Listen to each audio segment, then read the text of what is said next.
Welcome back, everyone. So as you know, I went to Latvia recently, went to the town of Riga, and I went to many different really cool, interesting places, including some markets, KGB interrogation house, and a bunch of other places.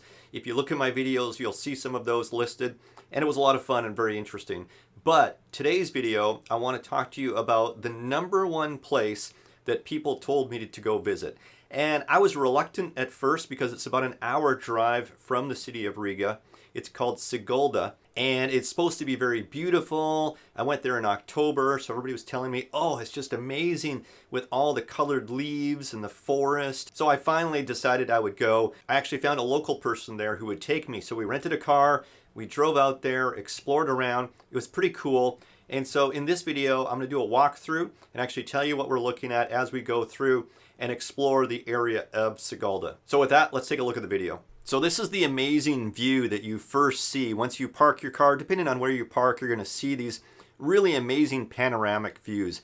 This is October. You can see the leaves are changing colors. They're really, in some places, a bright orange and yellow color. You've got the creek down below, and you've got that beautiful valley there. It's a little bit windy, but yeah, just I could see why people would say this is a very beautiful place. I live in Canada. We get this sort of countryside quite a bit. So for me, it wasn't quite as perhaps special as it would be for someone from the city, especially. Now we're just kind of walking through some of the grounds there. This is also quite nice. It's kind of park-like.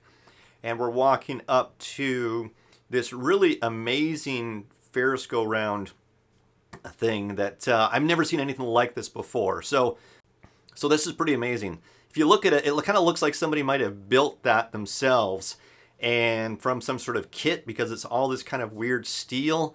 It's got these weird umbrellas things. Yeah, it's really bizarre. This is Guttmans Cave, and they call it a cave, and it's supposed to be the biggest one in the whole of the Baltic countries, but it is actually quite small. Like, you can see the back of it. It's so small. So again, it's supposed to be very cool and very amazing, and it is. Like, there's lots of carvings on the walls where people have written their names and stuff, and that's quite old.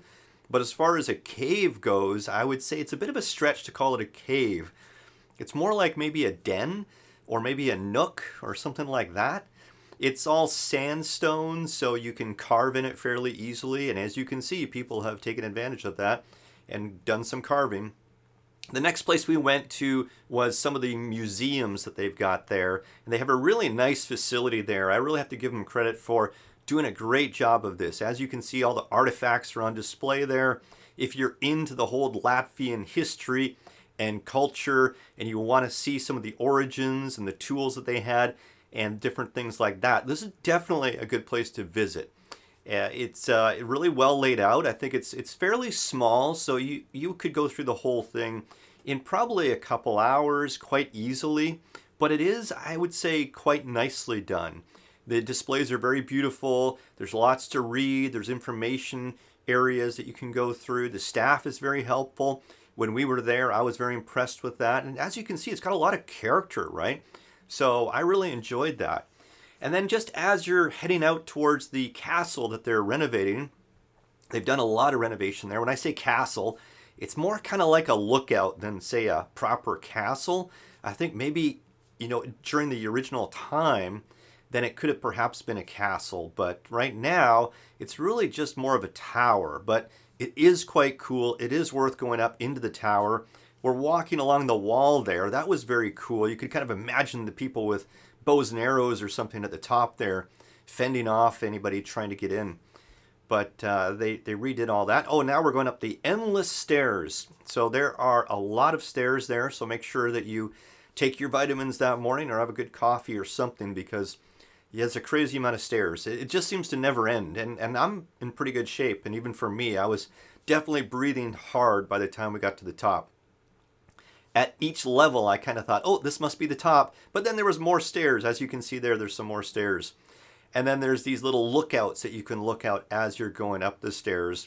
Not a really good view just yet, but you'll see in a minute the view from the top is pretty spectacular.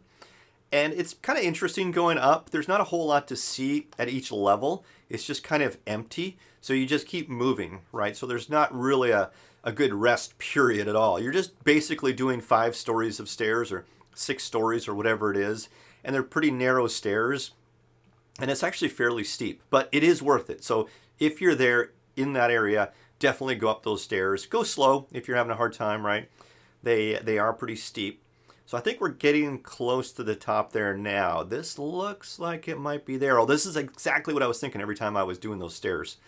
So now my camera's freaking out because it's super bright on the outside, but dark on the inside. So it's trying to fight for contrast. And I'm just walking around looking at all the windows, and you can get really quick glimpses of the view as I'm walking past. And I'm going to settle down here in a minute and actually go to one of these windows and give you a look out. But it's pretty fantastic. Like, look at that, eh? Once the camera adjusts, you can really see that it's very flat there. There's not a lot of mountains, so you really get a very long view, and you can really see all the trees and the forest and the beautiful colors there. It was a little bit overcast that day, but I bet you on a clear blue sky day, that must just look amazing. I do give credit to all the people that said this is a beautiful area.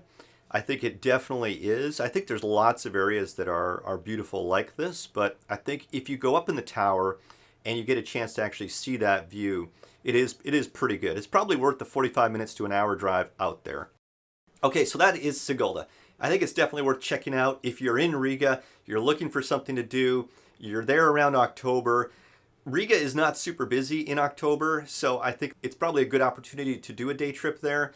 And it's pretty cool. I think if you go there, there's 2 things I would recommend that you do. Go up in the tower, right? Take some pictures of the view. It's pretty cool. If you've got a nice day for it, it's going to turn out pretty well. The second thing I would recommend you do is go to one of the nearby restaurants.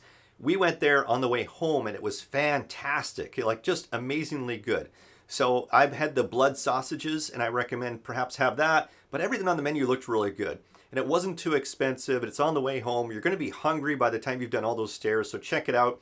I'm going to put the website for that restaurant in the description down below in case you want to check it out. I have nothing to do with the restaurant.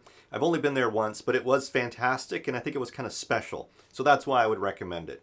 But yeah, that's about it. So if you want to go see some colored leaves and good views and have something cool to eat, then I would recommend Sigulda. All right, that's it. Happy trails.